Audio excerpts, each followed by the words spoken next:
Hey everybody, how's it going? I just wanted to give you my thoughts on the Thor Mx Blitz boot. I've actually been rocking this for about a little over a year now. Features of the boot, going top to bottom. First thing, I have a pre-curved injected molded shin plate. Second thing, it's all synthetic. Part that actually protects your leg from exhaust or heat shields or anything like that. These are fully synthetic, they're not leather at all. You actually don't get a lot of burning smell or any sort of odorous things or any sort of heat sensation from this.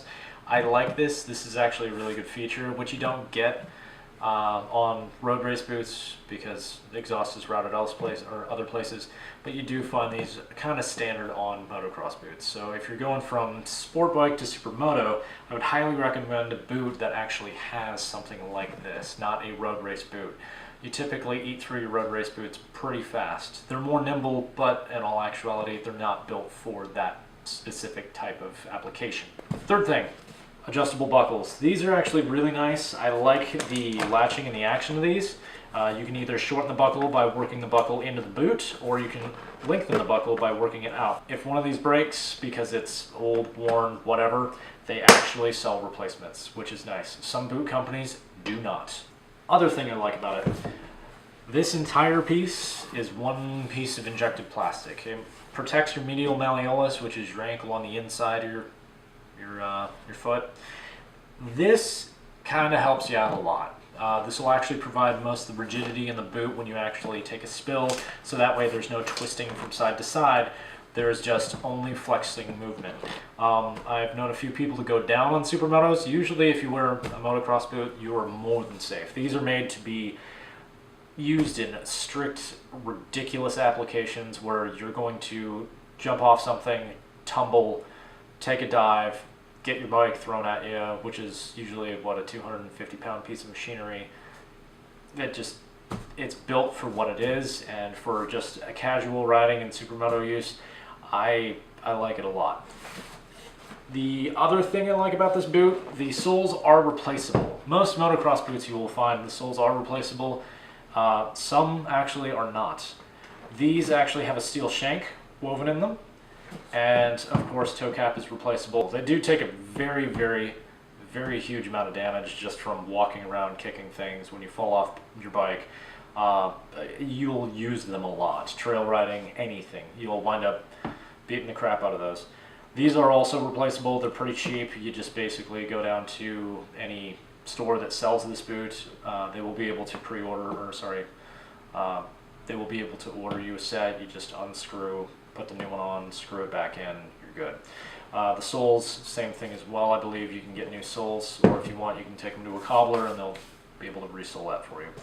There's also mesh built in here, so there's no real wicking material, but it's a very, very breathable boot, which is also one of the downfalls of this boot. I wanted these mainly for things like winter riding, so I use them when I go out and have fun.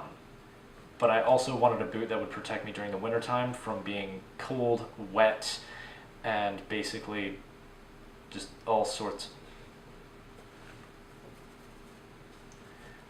So the thing I don't like about this boot, which is a key feature in it, this material is actually mesh.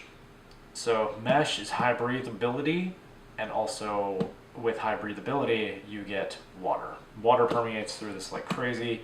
When I go to work, I actually have problems with my socks getting wet if I'm riding in the rain, which I understand. Yes, it's a feature of the boot and all that kind of stuff, but for the $150 price point, I was hoping they would be waterproof, but they're not. Which not a lot of motocross boots are, from what I understand. Some are, but not a ton, because a lot of people go riding in the dry, not the wet. So if you're looking to tour in all seasons, this is kind of not your boot, unfortunately. As far as the back of the boot's concerned, you do have heel protection, you do have ankle protection, heel protection, all that kind of stuff. Overall, it's a really good boot, especially for the price point. Overall, I would say if I could do it all over again, I would probably search for a boot that is waterproof, but just shy of that, I really like these. I have had no complaints. They take about 10 hours of riding time to break in, so this isn't really something you can do in front of a TV. You actually have to flex the boot a lot. And I know there's a lot of people out there that say, well, if you just, when you get the boot, you just flex it a lot and, you know, bend it and all that kind of stuff. Or some people like put a baseball bat in it and move it forward, backward.